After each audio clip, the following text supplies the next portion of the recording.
La visión de diversos stakeholders. Por un lado, pues la visión de una persona que está implicada o que trabaja en el Banco de España, colaborador habitual dentro de este foro AECA de instrumentos financieros, que es don Juan del Busto. Tenemos la visión del preparador, una entidad financiera, Bankinter, donde también Ricardo Sánchez, experto contable acreditado y habitual colaborador también del foro AECA de instrumentos financieros, pues disertará sobre la visión en el sector financiero. Y tenemos la visión académica tanto de Araceli Mora como de Enrique Villanueva. Uniendo a ello que Araceli Mora, además, durante mucho tiempo, pues ha estado en el EFRAG, en el grupo de técnicos expertos del EFRAG y, bueno, pues nos da una visión también más amplia de la regulación a nivel internacional, ¿no? Vamos a comenzar con la primera sesión o la primera charla que va a corresponder a cargo de don Juan del Busto. Pues ya en breves segundos.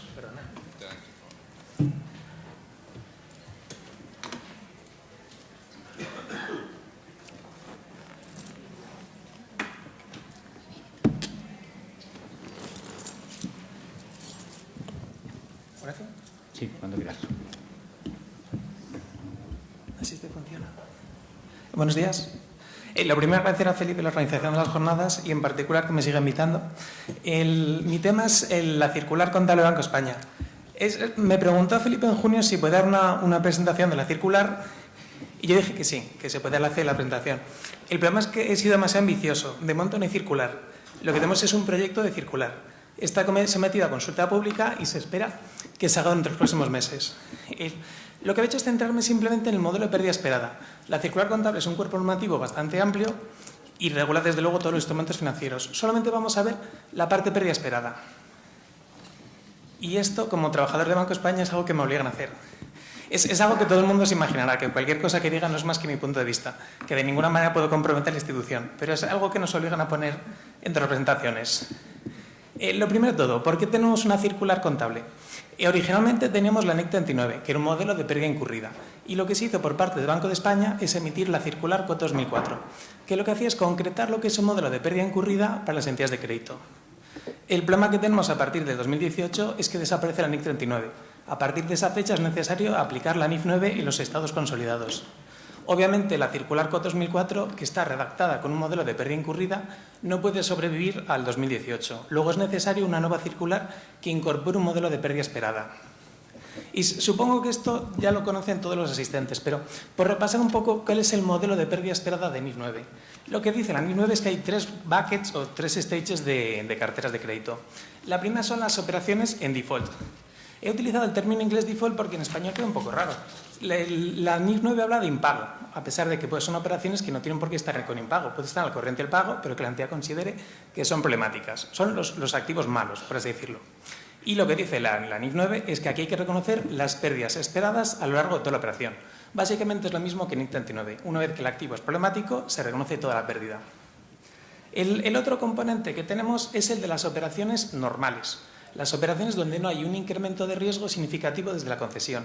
Y aquí hay un pequeño cambio. En la NIC 39 no había pérdidas, únicamente pérdida incurrida no manifestada, y aquí tenemos ya pérdidas esperadas a 12 meses. Es un nuevo concepto, un nuevo cambio que va a introducir la NIF 9. Y entre medias tenemos las operaciones, lo que se conoce popularmente como Stage 2. Son las operaciones donde hay un incremento de riesgo significativo desde la concesión.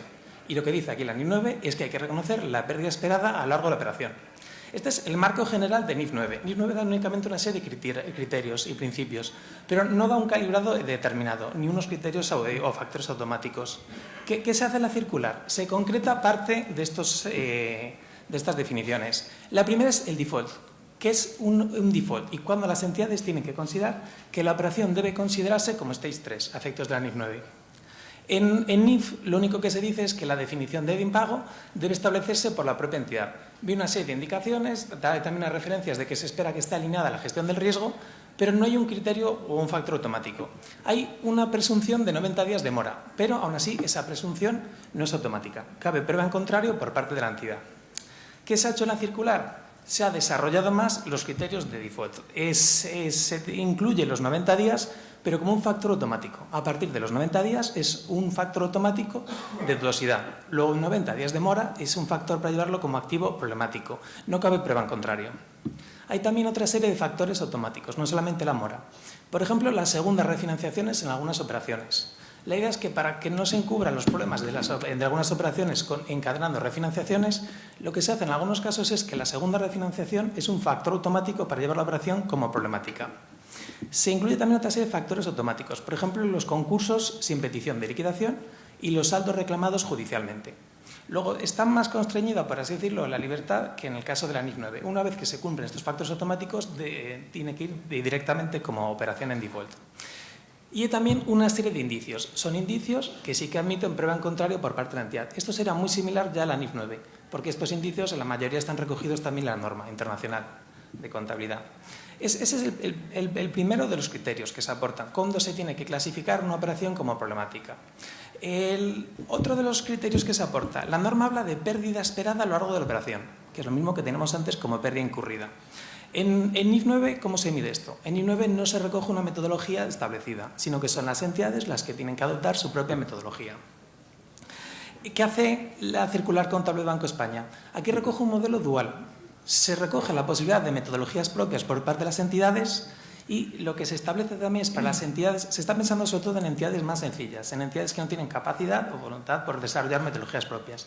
Se recoge una situación de soluciones alternativas. Es un calibrado de pérdidas, cómo se tiene que calcular la pérdida esperada en estas operaciones con un calibrado dado por el Banco de España, que es algo que ya estaba en la circular 4/2004. Realmente es idéntico. Lo que vamos a tener aquí son calendarios. Tradicionalmente tenemos un calendario mucho más sencillo. Solamente había 4 líneas, 25, 50, 75 y 100. Si os fijáis, ha cambiado un poquillo el calendario, pero este cambio es ya de la 2016. Hay muchas más líneas de activos, hay muchas más operaciones para aplicar calendarios y hay otros buckets distintos. Llegan hasta más de 21 meses. ¿Cómo funciona este criterio? Traigo un ejemplillo por si alguno nunca ha visto un calendario de pérdidas. Es tremendamente sencillo aplicar el calendario.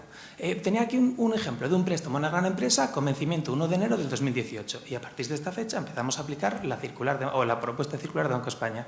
Si ven, la misma no hace frente al pago en esa fecha. Luego a 1 de enero del 2018 lo que tenemos es un impagado, pero por así decirlo no moroso, porque no ha llegado a los 90 días. Luego a 1 de enero del 2018 seguimos llevando el préstamo por 100 y no tenemos que reconocer ninguna pérdida por deterioro. Los calendarios funcionan, por así decirlo, con buckets o con columnas de 3 meses o trimestrales. El primero de los buckets es el de 3 a 6 meses. Si la operación sigue en mora a los 3 meses, en concreto a 1 de abril del 2018 no se ha hecho frente al pago, empezamos a aplicar el primer calendario. El primer calendario dice un 50%. ¿Qué supone eso? Que ajustamos un 50 al valor del préstamo, para que quede únicamente por 50 el préstamo a grandes empresas, y reconocemos ya la pérdida por deterioro por un importe de 50. Y así vamos corriendo los calendarios en los siguientes trimestres. Si a los 6 meses o a 1 de julio sigue sin pagar la operación, reconoceríamos entonces el préstamo con un ajuste del 60%, lo que supone una nueva dotación de 10 de pérdida, la acumulada de 50 anterior, y el préstamo a grandes empresas que aparecería por 40 en este momento. Y así se seguirían corriendo los calendarios hasta que a los 18 meses el préstamo estuviera valorado a 0. Había puesto aquí una comparativa entre las distintas operaciones y cómo aplica los calendarios. No es el mismo calendario para todos, son calendarios diferenciados por operaciones. ¿Qué se puede ver aquí, por ejemplo? Que es curioso que a los 3 meses, en un caso de empresarios individuales, el valor del crédito recortado por el calendario es del 70%. Luego apenas ha quedado el valor. Y sin embargo, en operaciones como adquisición de vivienda, si os fijáis, en los 3 meses se recorta ya un 60%. Luego es bastante sensible, por así decirlo, al tipo de operación, los calendarios. Este es el primero de los criterios que incorpora. Había puesto aquí, por si a alguno le sonaba a los calendarios anteriores, en una escala de colores, cómo ha cambiado con el calendario anterior, el del 2016. Tenéis aquí en caliente, por así decirlo, lo que ha subido las provisiones y en frío donde se ha liberado un poco la provisión. Luego sí que se ha cambiado el calibrado con respecto a la del 2016.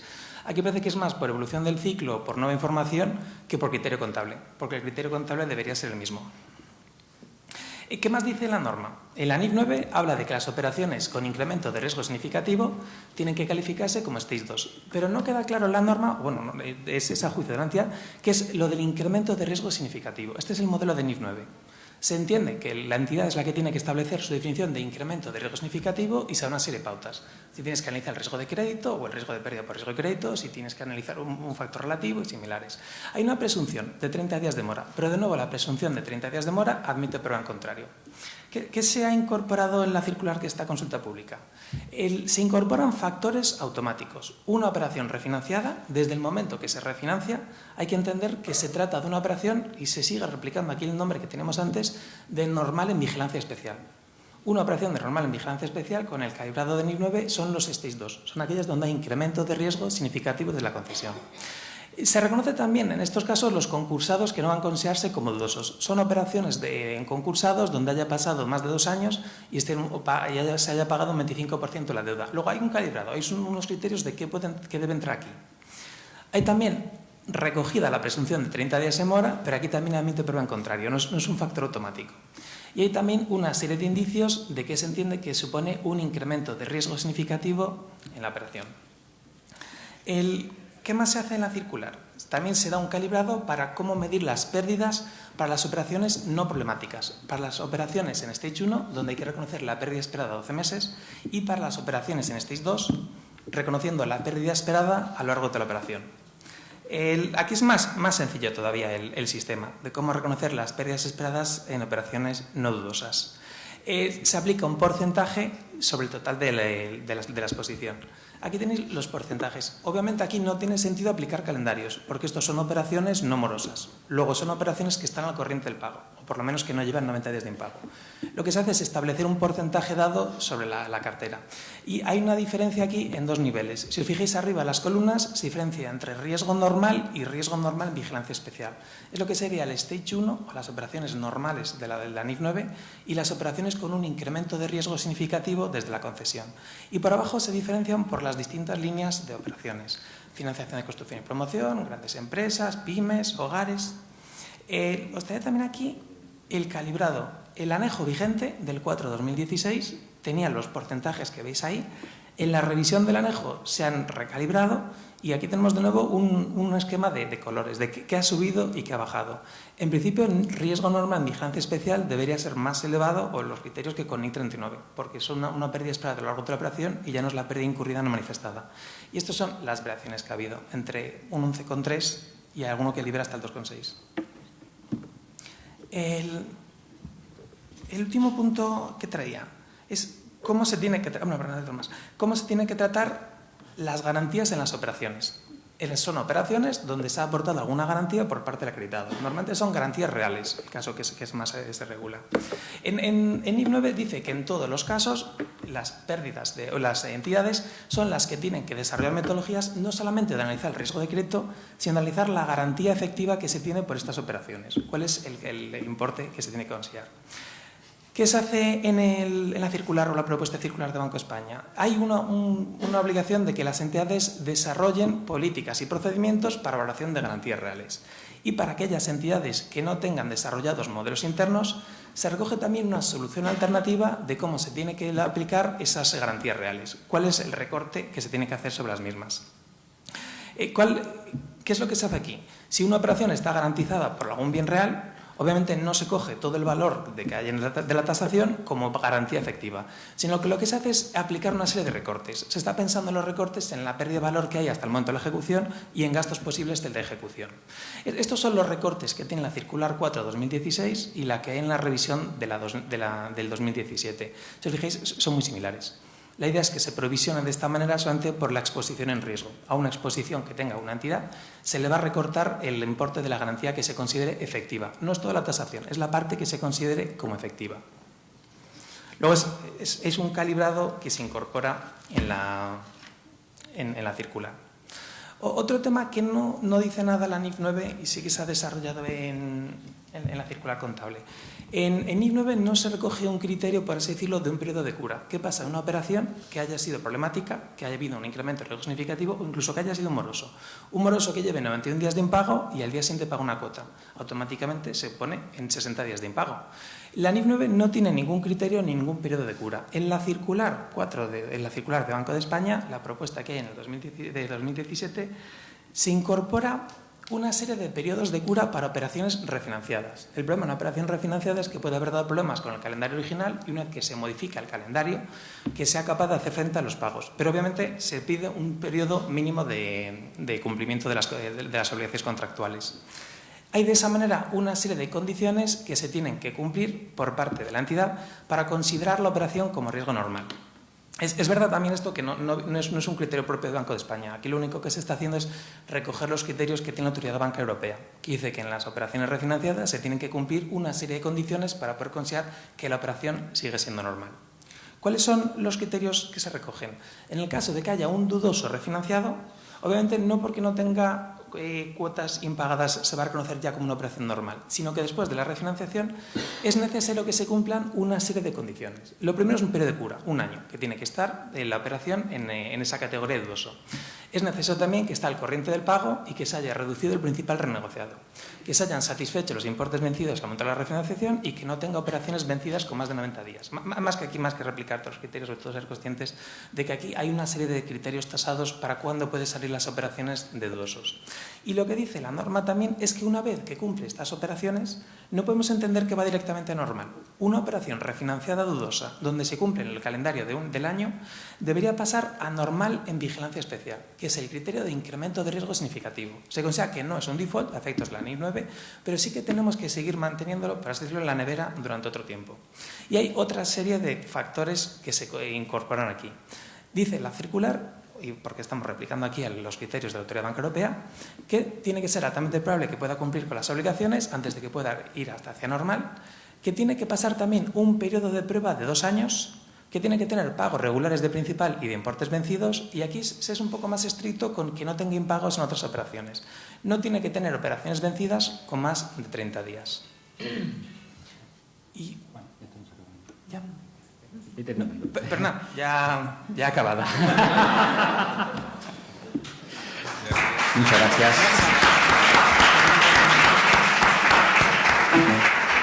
Muchas gracias, Juan, por ajustarte al tiempo. Muy bien, a continuación, don Ricardo Sánchez, director de Regulación y Relación con el Supervisor y responsable de la implementación de la IFRS 9 en su entidad Bankinter.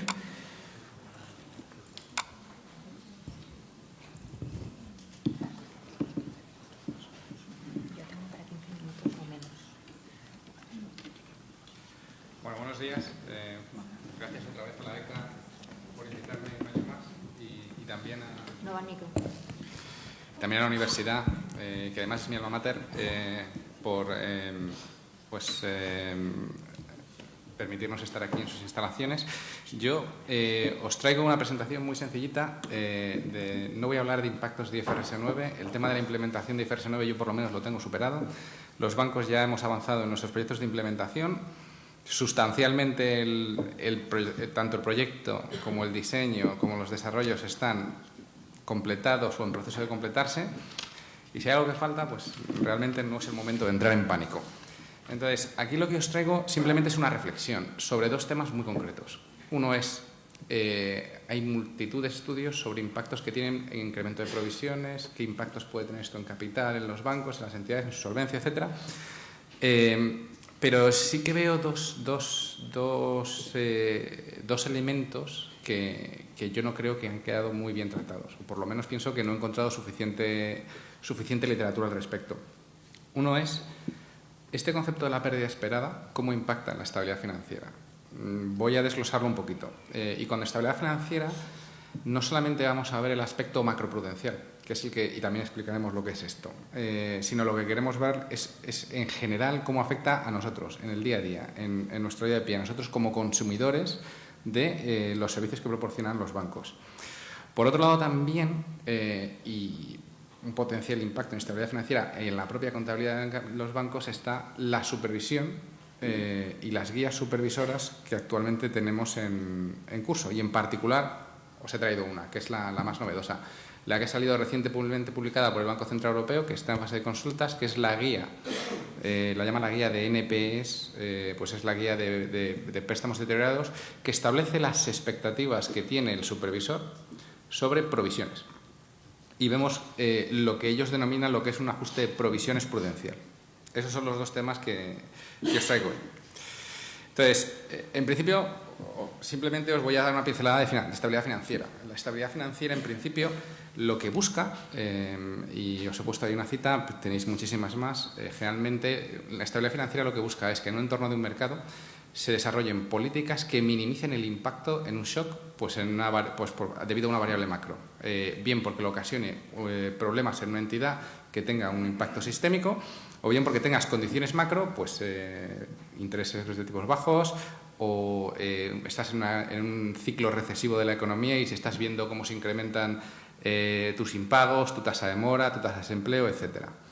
Y hay dos ramas generalmente aceptadas para combatir esto. Es desarrollar políticas que, por un lado, creen robustez en el sistema, y entonces entramos en el mecanismo único de supervisión, la unión bancaria, hablamos también del mecanismo único de resolución, etcétera. Pero luego también hay medidas específicas para las entidades para reforzar su capacidad de aguante ante una situación de crisis. Y ahí entramos en conceptos como requerimientos de Pilar 1, es decir, requerimientos mínimos de solvencia que tienen que tener las entidades, requerimientos de Pilar 2, que es el requerimiento adicional que el supervisor impone a los bancos por riesgos que entiende que no están cubiertos por ese Pilar 1, etcétera. La rama macroprudencial, que es la que más conocemos y es la que, pues aquí, Banco de España, y seguro que Juan del Busto conoce mucho más, es prácticamente la política que ejercitan los supervisores. ¿Y en qué consiste? Pues mire, yo lo que persigo es un fin, y el fin es el que he comentado antes, mantener la estabilidad financiera, y luego a través de dos vías. Por un lado, actúo sobre la regulación y saco nueva regulación que interactúa con el negocio de los bancos y limita lo que hacen o acota lo que hacen de forma que crea una especie de colchón o de contención que en caso de crisis pues permita que no se produzca un efecto contagio o altere completamente el funcionamiento del sistema. La otra vía es la vía de la supervisión. El supervisor, sin regular, puede actuar directamente sobre entidades mediante recomendaciones o requerimientos. Le puede pedir más solvencia, le puede pedir medidas de liquidez, pero adicionalmente le puede pedir medidas adicionales, como en un momento dado pues le puede decir, oiga, tiene que revisar su política de provisiones, tiene que mejorar este aspecto, tiene que valorar este otro, etcétera. Sin embargo, esas no son las únicas ramas que actúan sobre la estabilidad financiera. ¿Cómo encaja la pérdida esperada dentro de esto? Pues tiene muy buen encaje. En principio, cuando una entidad concede un préstamo, el precio al que lo concede es lo que te está cubriendo del propio riesgo de crédito de esa operación. Es decir, las entidades, cuando concedemos créditos al público, asumimos o esperamos que nos lo van a pagar. Si sabemos que efectivamente hay una serie de préstamos que no pagan, entonces el precio es lo que nos cubre. El precio de la mayor parte de los clientes que sí repagan su deuda es lo que está cubriendo en ese momento la parte de la cartera que en un futuro puede impagarme. Con lo cual, ese es el concepto de IFRS 9 de pérdida esperada 12 meses. ¿Pero qué ocurre? Que esto implica que mi precio está ajustado al riesgo. Es decir, que yo le he dado a cada uno un precio que se corresponde con el riesgo de crédito que tiene. Pueden ocurrirme dos situaciones. Que el crédito me empague, entonces ya estamos en un crédito dudoso o no recuperable, y entonces entramos en lo que comentaba Juan del Busto, pues lo define a default, yo lo llamo deteriorado. Es un préstamo deteriorado, a partir de ahí yo reconozco toda la pérdida esperada que espero tener en esa posición. Pero luego tengo otra segunda vía, y es, sin estar deteriorado y sin haber hecho un incumplimiento, el cliente resulta que su riesgo de crédito ha variado con respecto a la que concedió la operación. Y el principal indicador de eso es que si yo le volviera a dar hoy la operación, el precio que le di no se lo volvería a dar ahora. Por tanto, me estoy saliendo de ese esquema y la norma lo que me dice es cúbrete de eso, incluyendo una pérdida esperada de vencimiento. Además, esto da respuesta a dos elementos que a mí me preocupantes, que era el G20 y el Comité de Basilea. El G20 en su momento, ese famoso término del too little, too late, bueno, pues esto es algo que se ha debatido en la pasada crisis, que yo no tengo claro que hayamos salido de ella todavía, pero bueno, este es el debate que está encima de la mesa. ¿Qué ocurre? Que en la política, o sea, en estabilidad financiera, la política macroprudencial es solo un componente de ellas. Hay otro muy importante, por ejemplo, tenemos la política monetaria, que habla de políticas de liquidez, de estabilidad de precios. Por ejemplo, el Banco Central Europeo, todo este quantitative easing, todo esta inundación de liquidez de los mercados obedece precisamente a las necesidades de inyectar liquidez en la economía habida cuenta que la inflación no está tirando de la economía real. Por otro lado, tienes otros componentes. Está política fiscal, por ejemplo. Hay políticas de tipo de cambio.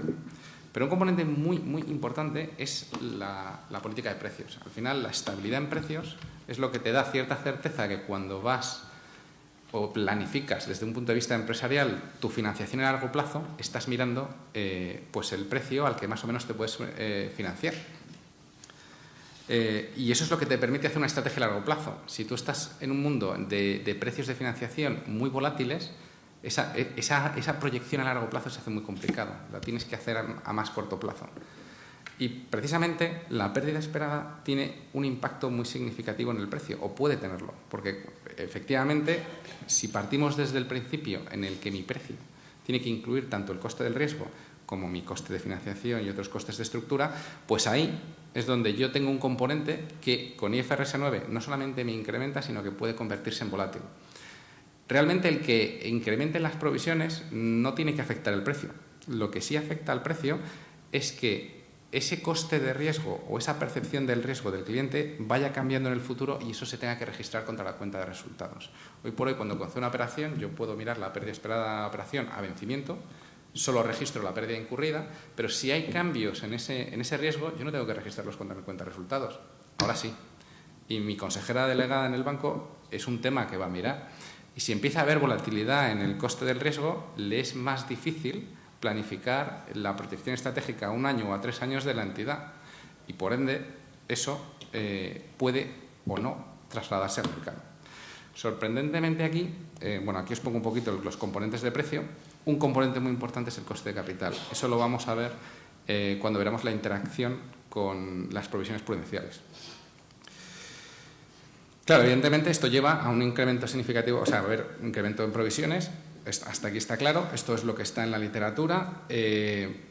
Cada banco va a tener metodologías internas. La mayor parte de los bancos medianos y grandes van a ir a unas metodologías internas, mientras que los más pequeñitos probablemente vayan a las soluciones alternativas que comentaba Juan del Busto.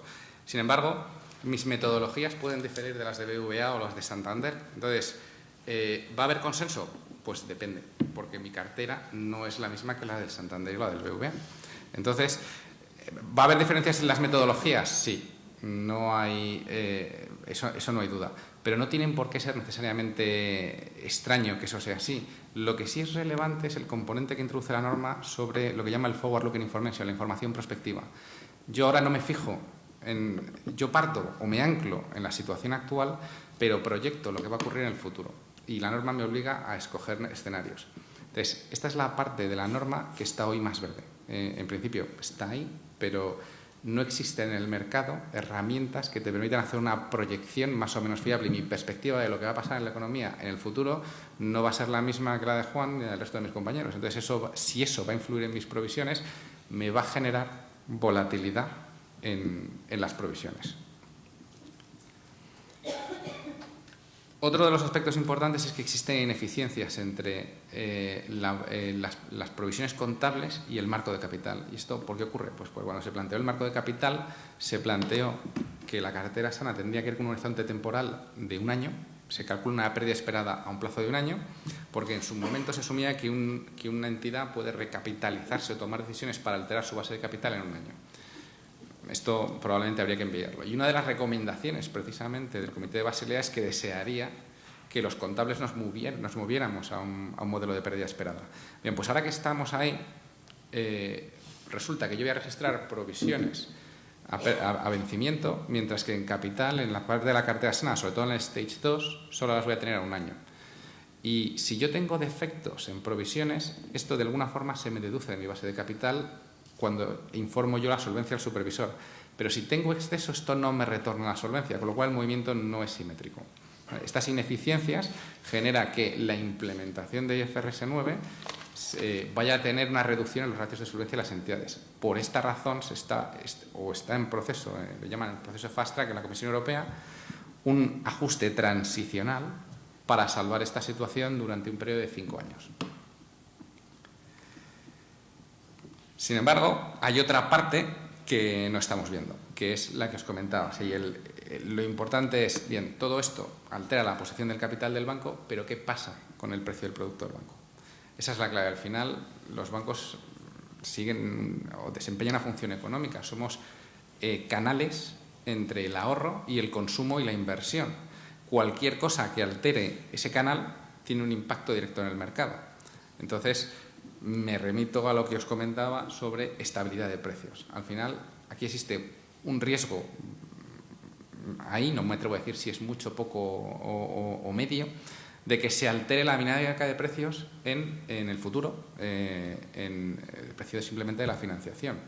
Sorprendentemente, de esta parte, en la literatura, he encontrado muy pocos estudios o prácticamente ninguno relevante sobre cualquier impacto en estabilidad en precios.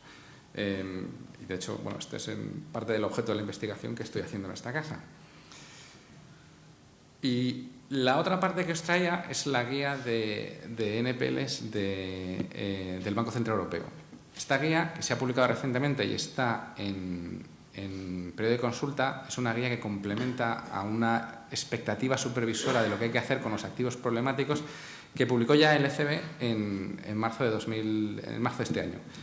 ¿Qué es lo que dice? Pues añade un anexo en lo que te dice, oye, yo tengo una expectativa de cuáles son las provisiones contables que tú tendrías que estar registrando.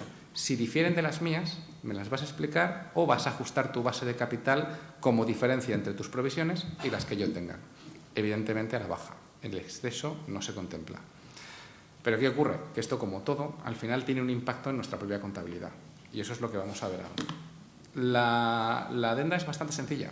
Distingue una posición de préstamo, si está colateralizada o no, y en función de eso le aplica un backstop.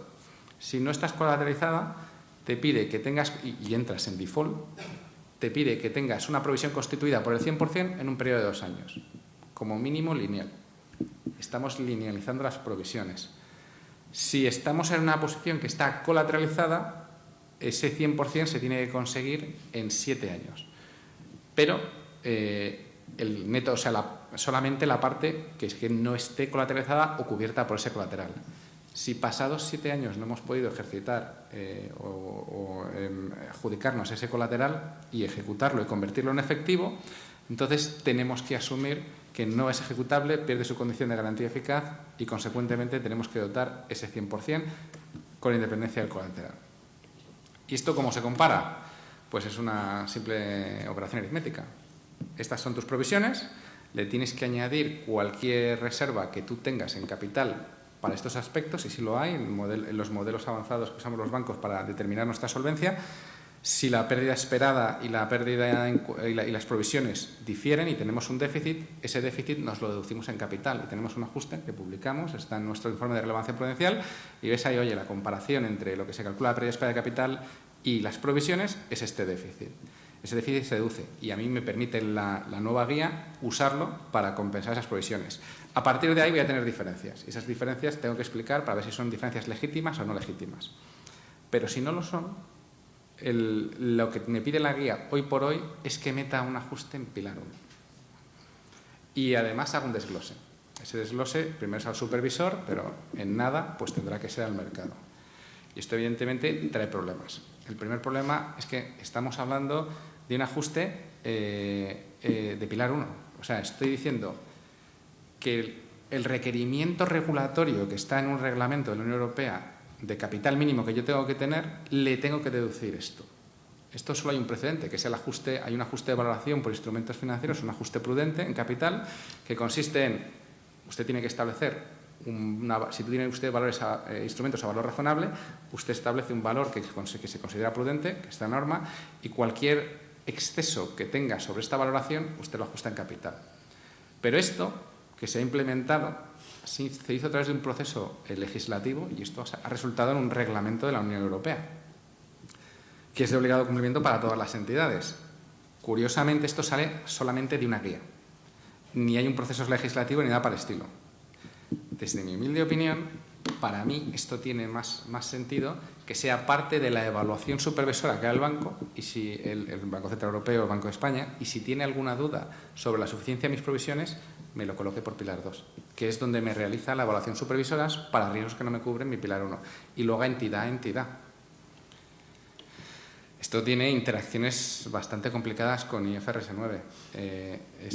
Si nos estamos moviendo en un modelo de pérdida esperada, ¿qué sentido tiene meter una guía sobre provisiones cuando todavía no sabemos qué efecto va a tener IFRS 9? A lo mejor esto ya está solucionado y no tenemos que hacer nada más.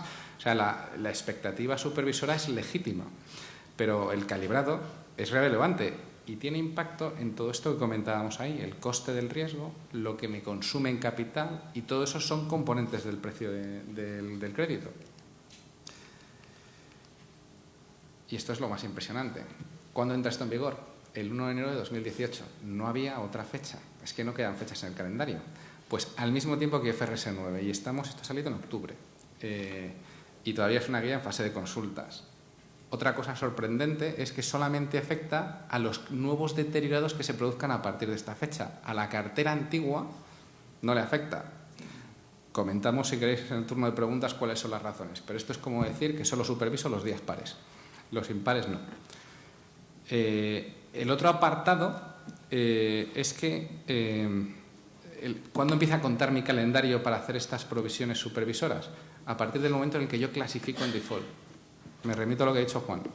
Puedo hacerlo por impago, 90 días, o porque alguien, aunque no me haya impagado, yo piense que en el futuro puede no pagarme.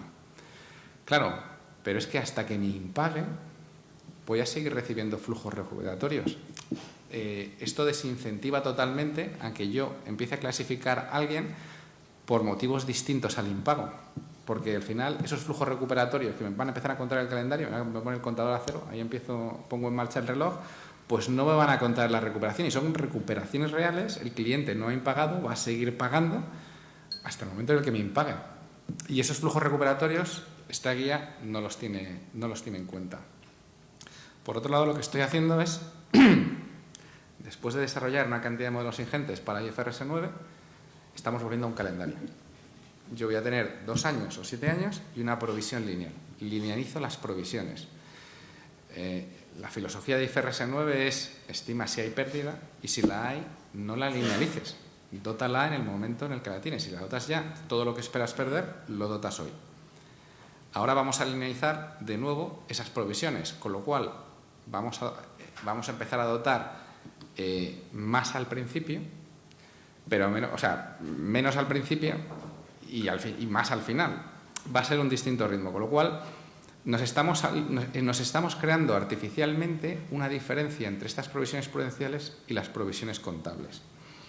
Si además estamos colateralizados y estamos pendientes de la ejecución pues, de un colateral, no tiene sentido que pasados 7 años yo tenga que provisionar el 100% de mi préstamo. En España, desde el momento en el que yo inicio un proceso de adjudicación hasta que realmente tengo posesión del bien y lo puedo convertir en efectivo porque tengo la capacidad de venderlo, pueden pasar entre 2 y 3 años. En Italia supera los 7 años. Entonces, ya por aquí os estoy diciendo por qué esto empieza a partir de los nuevos de 1 de enero de 2018 y no a los anteriores. Y luego tengo análisis individualizado. Yo hay veces que tengo modelos colectivos, pero también me reviso préstamos individualmente. Y ahí hago una evaluación y un análisis y estimo cuál es mi pérdida. Y ahora eso, ¿cómo encaja con la guía? Voy a tener que defender un análisis con una regla general que se ha calibrado y que desconozco la forma en la que se ha calibrado. Consecuentemente, ¿esto tiene impacto en contabilidad? Pues en la teoría no, en la práctica toda. Porque a partir de aquí los analistas me van a preguntar, déjate de tu modelo de provisiones, quiero ver esto. Y si esto tiene impacto en mi contabilidad, volvemos a estar otra vez en el punto de partida. ¿Esto qué impacto tiene en mi coste de capital, en la rentabilidad del banco y en el coste del crédito? Y yo creo que con esto, estas reflexiones, luego ya si queréis en el turno de preguntas, comentamos lo que estiméis. Muy bien. Muchas gracias, Ricardo.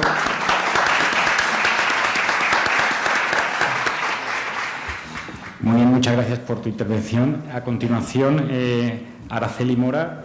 ¿Nos cambiamos de sitio? Bueno, no hace falta, ¿no? Te quito. Eso va, Ricardo. El pasador. Gracias. Mi tema, más que de la NIF 9, es de la NIC 32 y enlaza bastante bien con lo que ha sido la conferencia inaugural de Juan Manuel, porque es el tema de la clasificación de instrumentos entre lo que serían instrumentos de deuda e instrumentos de patrimonio neto. Realmente la NIC 32, como se ha dicho antes, establece una definición de qué se entiende con el fin de clasificar estos instrumentos entre instrumentos de deuda, qué se entiende por instrumentos de deuda y qué se entiende por instrumentos de capital. Básicamente lo que hace, como hemos visto antes, es definir qué es pasivo financiero. Y los instrumentos de patrimonio lo que se hace es considerar que es una participación residual una vez se deducen de los activos las deudas de la entidad. Sin embargo, estas definiciones y este tipo de clasificación que aparece en la NIC 32, la verdad es que ha tenido problemas conceptuales porque, de hecho, da lugar a excepciones, a interpretaciones y no siempre son coherentes. Y además ha tenido problemas prácticos. Hemos visto antes ejemplos en los que no está claro en la práctica qué se considera, cómo se puede considerar un instrumento o una parte de instrumentos, si se puede considerar instrumento de capital o instrumento de deuda. Y la verdad es que esta clasificación entre una cosa y otra no es baladí, porque tiene repercusiones importantes. Tiene repercusiones en los cálculos de ratios, en los convenios de deuda, y además tiene repercusiones importantes y pueden ser muy significativas en las cuentas de resultados, porque según la NIC 32, si un instrumento es clasificado como instrumento de deuda, tiene reevaluaciones, revalorizaciones y, por tanto, impacto en la cuenta de pérdidas y ganancias, mientras que un instrumento de capital, en principio, no tiene ningún impacto en la cuenta de pérdidas y ganancias. Ya en el 2008 hubo unas modificaciones de la NIC 32 y esas modificaciones dieron cabida, por ejemplo, al hecho de que las cooperativas nuestras tuvieran instrumentos de capital, cuando en función de la definición de la NIC 32 serían instrumentos de deuda exclusivamente, no tendrían instrumentos de capital. Y ya entonces, en el 2008, se planteó un borrador que hablase de los instrumentos financieros con características de neto, pero ese borrador no evolucionó. En el 2011 ya se replantea abrir el tema de nuevo, pero claro, como se ha replanteado también establecer una revisión del marco conceptual, decide que tratará el tema de qué es deuda y qué es neto a la vez que revisa el marco conceptual. Y mientras tanto, en el 2014, el EFRAC publicó un papel de discusión que llamó Classification of Claims, no sé cómo vamos a traducir la palabra claims al final en castellano, cuando tenga que traducirse. Pero vamos, entonces el EFRAC proactivamente dijo que hay un problema en cómo clasificar determinados instrumentos en lo que es deuda y lo que es neto. Y fue entonces cuando el IASB se planteó esto más en serio en su agenda. Entre tanto, por ejemplo, los americanos también se plantearon en su agenda, el FASB, el tratar este tema. Sin embargo, nunca se plantearon converger con el IAS. Ellos sabéis que tienen o es deuda, o es neto o es temporary equity, o sea, neto temporal. Ellos se siguen planteando que existen tres tipos de pasivos y en ningún momento se han planteado converger con el IAS, que en cualquier momento ha dicho siempre que existen dos tipos de pasivo. El patrimonio neto o es instrumento de patrimonio neto o es instrumento de deuda. El tema es que en 2015 el IAS definitivamente se planteó ir adelante con un papel de discusión sobre instrumentos financieros con características de neto y previó que va a haber a final de este mes, del mes de diciembre, de este año, un papel de discusión ya emitido, aunque las últimas noticias parece ser es que no va a salir en diciembre, sino que va a salir en enero o febrero del 2018. Entonces es un tema de máxima actualidad, va a haber un papel de discusión y se va a tratar este tema que supondría una reforma de la NIC 32. Este papel no existe todavía, entonces este contenido del papel lo he elaborado en función de las deliberaciones que se han hecho tanto en el sede del IAS como en el EFRAC, pero el papel en sí mismo, el papel de discusión no existe como tal todavía. Pero lo que se plantea este papel es definir las características de las distintas claims, que se llama en inglés, o sea, los instrumentos que están en el pasivo, que pueden ser de patrimonio neto o de deuda, y identifica... Esto te va a gustar, Juan Manuel. Identifica tres enfoques para ver cómo se definen cada uno de estos instrumentos. El enfoque alfa, el enfoque beta y el enfoque gamma. Entonces, según el enfoque alfa, una deuda, o sea, se clasifica como deuda obligaciones de transferir recursos económicos antes de una liquidación. Y el resto son neto. La definición que se da en el enfoque beta es que se clasifica como deuda la obligación de transferir una cantidad independientemente de los recursos económicos de la entidad. Es decir, que la cantidad que tengo la obligación de pagar no depende de si la entidad va bien o va mal. Y lo que no es eso es neto. Y luego está el enfoque gamma, que lo he puesto en más grande porque parece ser que es por el que se inclina y en el que se va a basar el desarrollo del papel de discusión el IAS, que dice, al contrario que los otros que definen deuda y el resto es neto, este define neto. Esto es una novedad. Dice que se clasifica como patrimonio neto las claims que requieren la transferencia de recursos económicos solo en el caso de liquidación, y la cantidad de recursos que se vayan a transferir en esa liquidación no es independiente de los recursos de la entidad.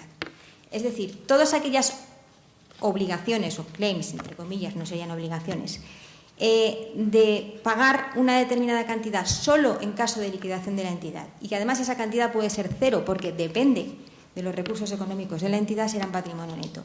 Y el resto son deudas. Y entonces el IAS ya ha decidido que, como no quiere una gran reforma de la NIC 32 y esta definición es la que mejor encaja, es la que más coherente es con la actual NIC 32, aunque da lugar a diferencias, pero es la que menos diferencias da, es por la que se va a inclinar. Pero este enfoque es totalmente novedoso, entonces va a suponer reformar, en principio, el marco conceptual para adaptarse a él. Otras cosas que se plantean en el papel de discusión es mejorar la presentación de las deudas en el balance y la clasificación de estas deudas a efectos de cambios en valor de estas deudas que se van a poder presentar en pérdidas y ganancias o, en su caso, en los estados de variaciones del neto. Pensemos, por ejemplo, en el cambio de valor que supone el cambio en valor razonable por cambios en el riesgo propio, que va a patrimonio neto. Bueno, pues habría que clasificar en el balance las deudas en función de, bueno, pues si sus cambios en valor van a pérdidas y ganancias o a neto.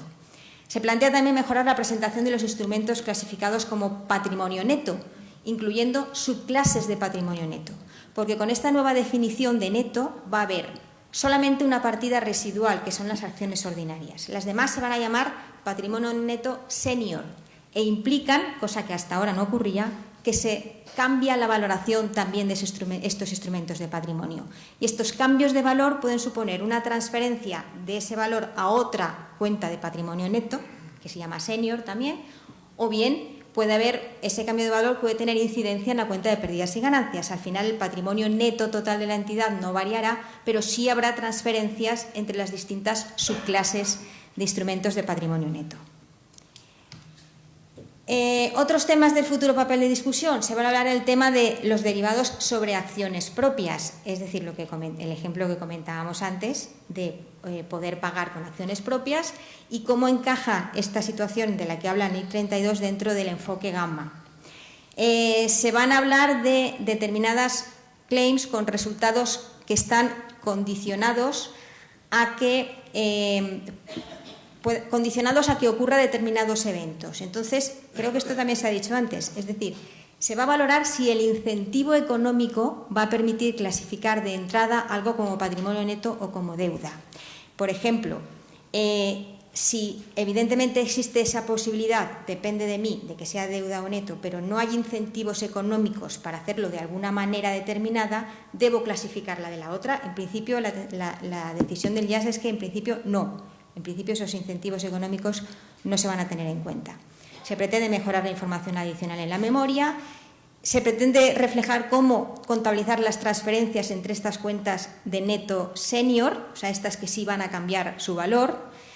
También se pretende matizar qué significan derechos y obligaciones contractuales, porque, por ejemplo, en el caso del sistema financiero existen determinadas normas, regulaciones prudenciales fundamentalmente, que habría que ver si eso se puede considerar como obligación contractual dentro de la definición de instrumento de deuda. También aplicación dentro de este nuevo marco enfoque gamma de la clasificación de derivados sobre intereses minoritarios cuando el precio es en moneda extranjera, que es un tema que el IFRIC le ha dado muchas vueltas, aunque parece que sea una cosa muy específica. Y luego también el tema de los cocos, de las obligaciones convertibles, cuando la decisión de la conversión en acciones o hacer una quita, una resolución, es decisión del regulador. Entonces, eso es deuda, eso es neto, qué parte es deuda y qué parte es neto. Es un problema que el enfoque gamma general no parece solucionar y que se ha pedido que en este papel de discusión se trate y parece ser que la intención es tratarlo. Todo esto va a llevar, si se lleva a cabo, una interacción. De hecho, en el papel de discusión se pretende analizar la interacción con otras normas. ¿Qué normas cambiarían si este enfoque gamma sigue adelante? Evidentemente tiene que cambiar el marco conceptual, Se plantea una revisión de la NIF 2, del pago en acciones, si es que se adapta a este enfoque gamma. Se tiene que plantear una revisión parcialmente de las normas de combinación de negocios, consolidación y empresas asociadas, por lo que supone los puts de socios minoritarios y aclarar cómo interacciona con el enfoque gamma.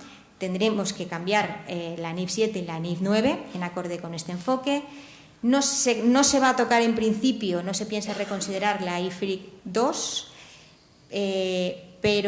por ejemplo, la IFRIC 9 tampoco se va a ver afectada porque en principio no afecta a clasificaciones, sino a valoración, y la que sí seguro se va a ver afectada y mucho es la NIC 1, la de presentación de estados financieros, porque esto de que existan distintos tipos de instrumentos de capital que puedan cambiar de valor y que existan transferencias entre subclases de capital implica cambiar radicalmente el estado de variaciones del neto y el balance si hay que poner subclases de deuda en función de su impacto en PIG o en patrimonio neto.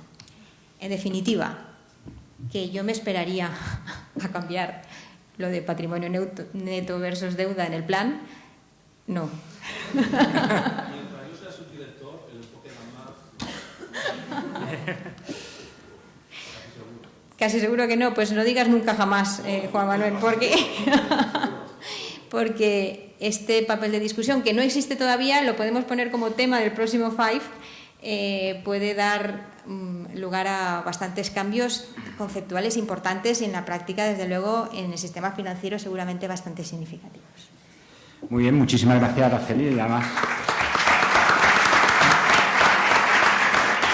por sujetarte de esa manera al tiempo. A continuación va a intervenir don Enrique Villanueva de la Universidad Complutense de Madrid. Buenos días. Bueno, lo primero, como siempre, dar las gracias a Felipe, a ECA, Juan, todos los organizadores, a ICADE por cedernos las instalaciones. Y bueno, como es la última sesión de esta mesa, sabía que íbamos a ver normas muy complejas, la NIF 9, NIF 32, la circular. Yo iba a hacer una breve reflexión sobre un aspecto muy concreto de la NIF 15, su interacción con la NIF 9. Entonces, básicamente, lo que quiero contar de la NIF 15, que es una norma también muy compleja, es cómo se valoran los elementos que surgen en balance al aplicar la NIF 15. Surgen una serie de activos y pasivos que luego veremos, unas veces son instrumentos financieros y otras no, y que en determinados casos se van a aplicar los principios de la NIF 9, de la valoración de instrumentos financieros. Entonces, eso va a tener trascendencia, sobre todo en operaciones de cesión de esos derechos, una venta de una cartera de créditos o de unos activos que tengo de contratos con clientes. Entonces, quiero ver un poco esa parte. Es algo muy concreto de la norma. Entonces, bueno, la NIF 15, en general, supongo que todos la conocemos. Entra en vigor en enero del 2018 y sigue una metodología, crea una metodología para el reconocimiento de ingresos. La metodología se basa básicamente en que el ingreso se reconoce a medida en que la empresa va transfiriendo los bienes y servicios al cliente. Entonces va a ir reconociendo el ingreso y luego va a valorar la contrapartida y va a ir reconociendo los activos que le genera esa operación. La norma, bueno, así muy rápido, simplemente para entender las partidas que van a surgir, lo que hace es primero identificar un contrato en el alcance de la norma y luego lo que hace es trocear ese contrato en partes, que llama obligaciones de ejecución o obligaciones de desempeño. Entonces, un contrato se divide en partes que son los componentes obligacionales y se va a reconocer ingresos por cada una de esas partes. Luego se valora el valor total que se va a recibir, lo que se llama la contrapartida, y luego se reparte la contrapartida en esas unidades. Y luego se va a ir reconociendo el ingreso cuando se considera que se ha transferido ese bien o servicio al cliente. ¿Vale? Entonces, esto es básicamente la NIF 2, la NIF 15. Entonces, en la NIF 15, al aplicar la NIF 15 en balance, me van a surgir tres tipos de partidas. Una es la que se llama la norma activo por contratos, que es una partida que actualmente no hemos visto en balance, que son activos por contratos, que es cuando es un derecho que tiene una entidad a recibir una contrapartida, pero que todavía no es incondicional. Entonces, por ejemplo, imaginar una empresa que está haciendo una obra y va a facturar al final, cuando termine. Entonces, mientras va haciendo la obra, ya va haciendo parte del trabajo, pero todavía es condicional. Ese derecho solo será incondicional cuando haya terminado. No puedes liquidar mitad de obra y ahora me pagas, ¿vale? Entonces, eso es lo que se llamaría activo por contrato, ¿vale? En muchas normativas anteriores, pues no se distinguía esto de cuando era una cuenta a cobrar. Y vamos a ver, es muy diferente y la valoración y el tratamiento va a ser muy distinto. Luego, pasivo por contrato es cuando la empresa ha recibido la contrapartida y tiene la obligación de hacer el bien, de transferir el bien o servicio, ¿vale? Entonces, esto es el ingreso diferido que normalmente recogíamos. La norma lo llama pasivo por contrato. Y luego está lo que se llama la cuenta a cobrar, que es cuando la empresa tiene, por el trabajo realizado, por los bienes y servicios transferidos, recibe un derecho incondicional, ¿vale? Entonces, la diferencia principal con los activos por contrato es que en este caso es incondicional. Solo tiene que transcurrir el tiempo para poderlo convertir en efectivo, ¿vale? Entonces, la diferencia entre activo por contrato y cuenta a cobrar es que uno es condicional, tienes que hacer otra serie de actuaciones, y la otra es incondicional y solo depende del paso del tiempo. En relación a los nombres, activo por contrato y pasivo por contrato, la propia norma te dice que no es obligatorio seguir esa denominación, ¿vale? Ni siquiera tienen que estar desglosados en balance. Pueden aparecer en otras partidas y se indicará en las notas, ¿vale? Entonces, bueno, activo por contrato es cuando la empresa ha recibido una contraprestación recibida que es menor que los bienes y servicios que ha transferido. Tiene como un saldo positivo. Y pasivo por contrato, al contrario. La contraprestación incondicional recibida, tesorería, más derechos de cobro ya incondicionales, es mayor que los bienes y servicios que ha transferido. Ahí tenemos lo que sería un pasivo por contrato. Entonces, hacemos ejemplos. Vamos a ver que es algo que a priori parece sencillo, pero luego vamos a ver que hay un aspecto complicado y con mucha trascendencia, que es, en determinadas circunstancias, distinguir lo que es un activo por contrato de lo que es una cuenta a cobrar. Entonces, un ejemplo sería imaginar una empresa que firma un contrato por el cual prestará un servicio por el que va a cobrar 10.000, y el precio se va a exigir, será exigible a la finalización del contrato. Durante el año 1 estima que del total que ha hecho 10.000, ya ha transmitido bienes y servicios que se corresponden con un 60% de la contraprestación. Entonces, en la medida en que la empresa ha generado un activo que no es incondicional, tienes que acabar el servicio, pues lo va a recoger en una cuenta que se llama activo de contrato y reconoce el ingreso, ¿vale? Cuando continúa haciendo el trabajo, en el año segundo, pues reconoce la parte que le falta, activo por contrato a ingreso. Y ya cuando lo termina y se convierte en incondicional, factura y ya se convierte en condicional. Un ejemplo, el contrario, que en el caso de pasivos es más fácil de verlo, es una empresa que va a prestar un servicio por el que va a cobrar 10.000, ¿vale? Y lo cobra todo al inicio. Entonces, al inicio del contrato tendrá tesorería y el pasivo por contrato. Entonces, lo clave de la norma, de este aspecto de la norma que estamos viendo, para ver luego el tratamiento contable que damos a estos activos y pasivos, es distinguir lo que es una cuenta a cobrar de activo por contrato. Uno es incondicional y otro es un derecho a la contrapartida de bienes y servicios, pero sometida a una condición distinta del paso del tiempo, como podría ser acabar de ejecutar ese contrato, ¿vale? Otra obligación. Una cosa que no he comentado es que la norma te deja claro que solo se recoge por cada contrato con cliente un activo por contrato o un pasivo por contrato, aunque haya varias obligaciones de ejecución y en una tenga saldo activo y en otra un pasivo. Digamos que se presentan por el importe neto. Y entonces ahora quería profundizar, que para mí es lo clave en este aspecto, en la diferencia entre cuenta a cobrar y activo por contrato, y ver un ejemplo de la norma que está siendo difícil de aplicar a otras situaciones reales. Entonces, bueno, la norma te dice que es fundamental distinguir entre una cuenta a cobrar y un activo de contrato. En un caso tienes riesgo de insolvencia y en el otro caso tienes, en el caso de cuenta a cobrar, tienes riesgo de insolvencia y en el otro caso tienes riesgo de insolvencia, pero tienes riesgo de ejecución, de terminar el contrato, ¿vale? Eso hace que sea fundamental.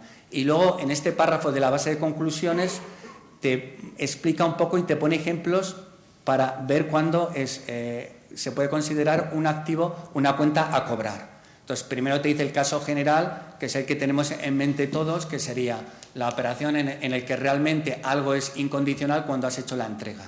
Hacer la entrega, factures o no factures, pero ahí ya es incondicional. Eso va a ser el 90 y pico % de las operaciones y lo normal. Ahí no va a haber cambio.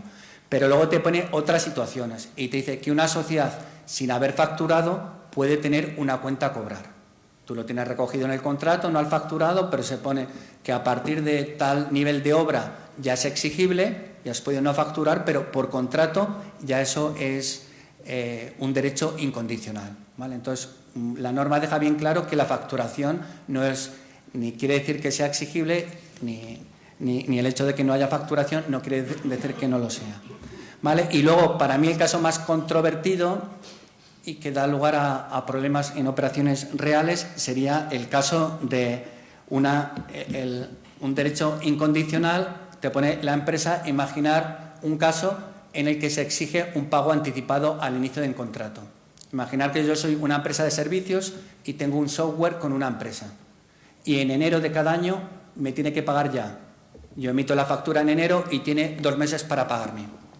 Entonces la pregunta es, ¿en el momento en que yo he emitido la factura ya es un derecho incondicional, sí o no? Porque me lo tiene que pagar.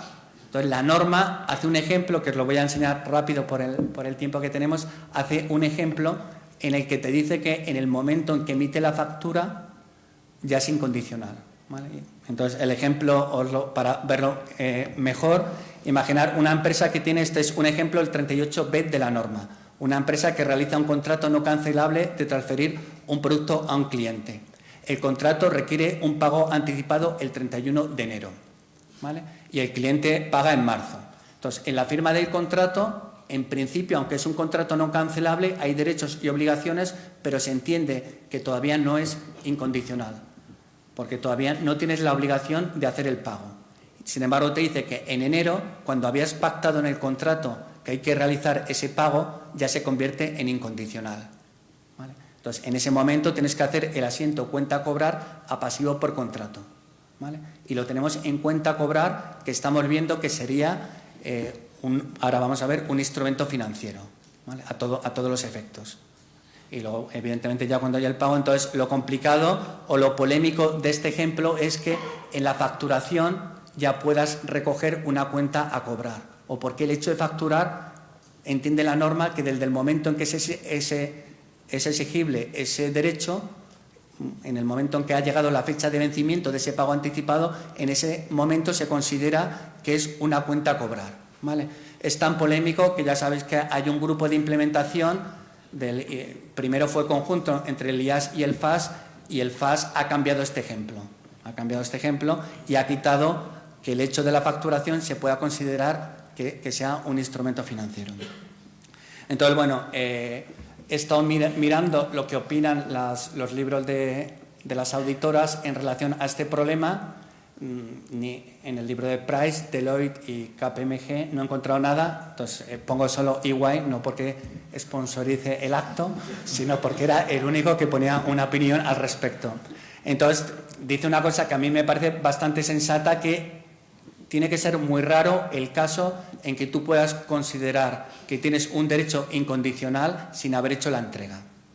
Y ya te pone, pues eso, servicios que ya estás prestando a muy corto plazo. Entonces, limita mucho esto porque podría dar a muchos problemas utilizar el ejemplo de la NIC, el 38b, a muchas operaciones. Entonces, te pone muchas limitaciones al reconocimiento, ¿vale? Cuestiona que eso se pueda hacer sin que haya entrega, que lo podamos considerar realmente incondicional. Con lo cual, rara vez se podría hacer este asiento, cuenta a cobrar y pasivo por contrato. Y para terminar, muy breve, simplemente para que veáis la trascendencia que tiene, es la clasificación de las partidas, qué criterios valorativos se aplica. Entonces, en lo que son las cuentas a cobrar, te dice que van por la NIF 9. ¿Vale? Entonces, ahí es un instrumento financiero y se va a aplicar, por ejemplo, lo que es baja de activo directamente en los criterios de la NIF 9. En el caso de activos por contrato, la norma te dice que para el análisis del deterioro se valoran por la NIF 9, pero solo a esos efectos. ¿Vale? Entonces, en relación a una cuestión que a veces ha planteado dudas, baja de activos por contrato, la NIF 15 no dice nada. Esos activos que todavía no eran incondicionales. ¿Vale? Entonces, parece lógico aplicar en este caso los criterios analógicamente cuando hay algo no regulado, la norma más próxima. La norma más próxima va a ser la de instrumentos financieros. No obstante, tenemos que tener bien claro que un activo por contrato en general conlleva un riesgo de ejecución, con lo que parecerá raro que los puedas considerar que se han transmitido los riesgos, es decir, que proceda la baja. ¿Vale? Pero habrá que ver la situación concreta. Y luego, en relación a la compensación de activos y pasivos de contrato, activos por contrato y pasivos por contrato, otros partidas relacionadas, la norma, la NIF 15, no recoge nada. No recoge ninguna guía en relación a la compensación. El grupo de implementación dijo que se aplicarán los criterios de no habiendo regulación, lo de la norma más próxima, que sería la norma de instrumentos financieros o la NIC 1 presentación, lo que conllevará normalmente que no se puedan compensar. ¿Vale? Supondrá que no se pueden compensar. Bueno, pues eso era lo que os quería comentar. Muchas gracias. Muchas gracias, Enrique. Y bueno, hemos cumplido exactamente la hora. Nos vamos a regalar 5 minutos para preguntas de la audiencia.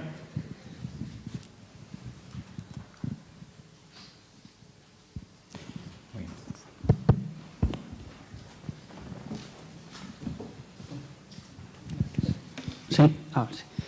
Bueno, buenos días. Tenía 2 preguntitas rápidas para Juan del Busto. En relación a lo que has hablado de las soluciones alternativas y los modelos propios, ¿crees, en tu opinión, que esa dualidad, básicamente, que el modelo propio básicamente está concebido para entidades grandes y las soluciones alternativas para bancos más pequeños, crees que esa dualidad se va a mantener en el tiempo o llegará un momento donde todos los bancos tendrán que tener modelos propios? A mí personalmente me cuesta imaginarme la idea de que desaparezca una solución alternativa en la circular de Banco España, sobre todo porque no solamente sirve como un modelo propio o como una solución alternativa, sino que también sirve de ejercicios de comparabilidad, para comparar cada entidad lo que tiene con respecto al modelo. Es como un pilar 1, en ese sentido, como a veces de requerimientos.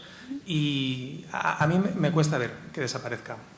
Y en la segunda pregunta que tenía es, ¿crees que el Banco de España, o desde Europa, fomentarán a lo mejor una guía de elaboración estándar para modelos, para entidades pequeñas que a lo mejor no sean tan complejas como Santander, un Bank Inter, etcétera, de unas guías estándar de elaboración de modelos propios?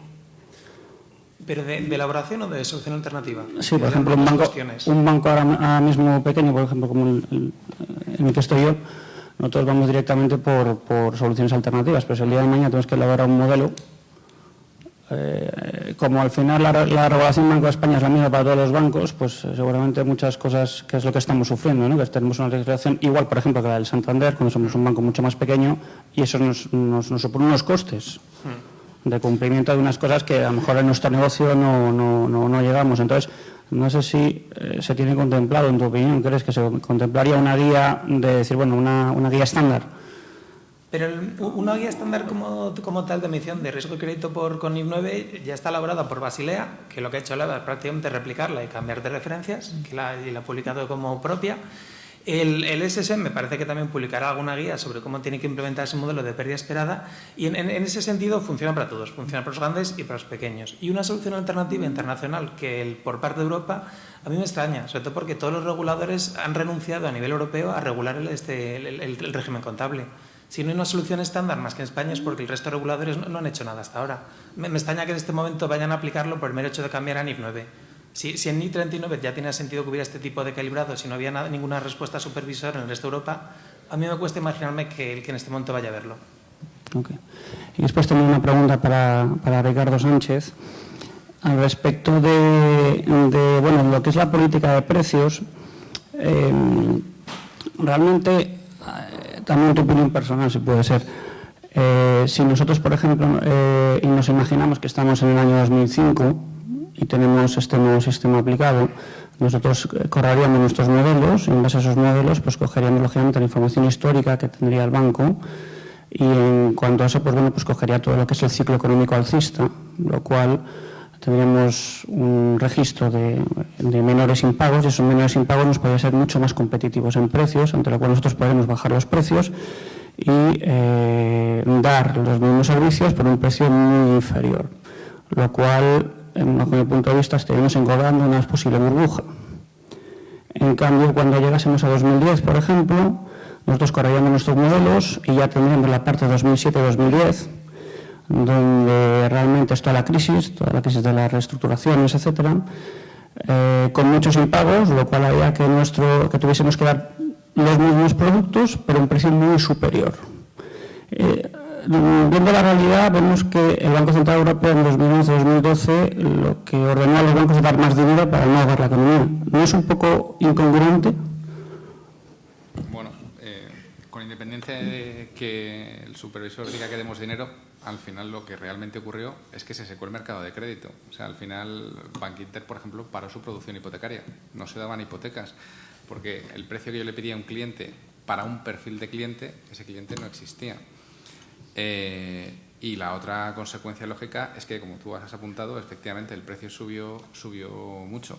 Eso en principio, o sea, lo que intentaba presentar antes es eso, la pérdida esperada no tiene por qué influir en el precio a priori.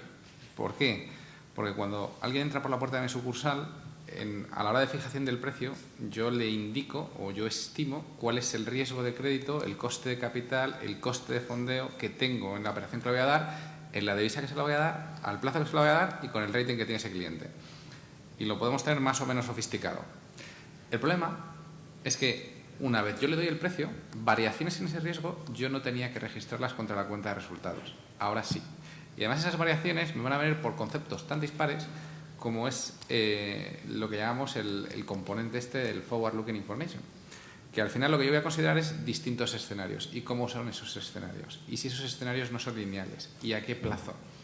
Al final, todas las entidades estamos usando o optando, vamos, por mi experiencia, sin nombrar a nadie, por unos escenarios bastante simplificados, entre 3 y 5 escenarios. Lo más sencillo es, como escenario central, el escenario con el que yo presupuesto, que es el escenario que me creo, y luego genero un optimista y un pesimista y asigno probabilidades a ambos. Y hemos mirado proveedores en el mercado, muchísimos proveedores que, pues, incluso agencias de rating, que también proporcionan sus análisis de modelos, y te llegan cosas escandalosas. Te llegan como que con un 20% de probabilidades, pues el PIB te vaya a caer un 3 o un 4%. Pues eso, no hay modelo que lo aguante. Entonces eso te introduce una volatilidad en el coste del riesgo, que si la tienes que registrar día a día contra resultados, tu forma de cubrirte es básicamente meter en tus ajustes de rating o de coste de riesgo un buffer. Y yo no puedo compartir esta política de precios con ningún otro banco, porque esto viola las normas de competencia. Entonces, el problema no está tanto en la pérdida esperada como en la volatilidad de la misma. Entonces, bueno, pues sí, la norma es cíclica, es procíclica. Se supone que este componente de adelantarme a la crisis es lo que viene a hacer que antes de entrar a la crisis yo provisionara más y cuando ya veo que estoy a la salida de la crisis levanto el acelerador de las provisiones. Pero claro, todo esto depende de cómo se implementa y ya decía que esta es la parte que está más verde en todos los lados. Pero las consecuencias en precios no las vamos a ver inmediatamente, porque ahora mismo de la noche a la mañana no cambias tus precios. Pero cuando veas si esto tiene volatilidad o no en tu cuenta de resultados, te lo planteas. Ok, gracias. Muchas gracias, Felipe.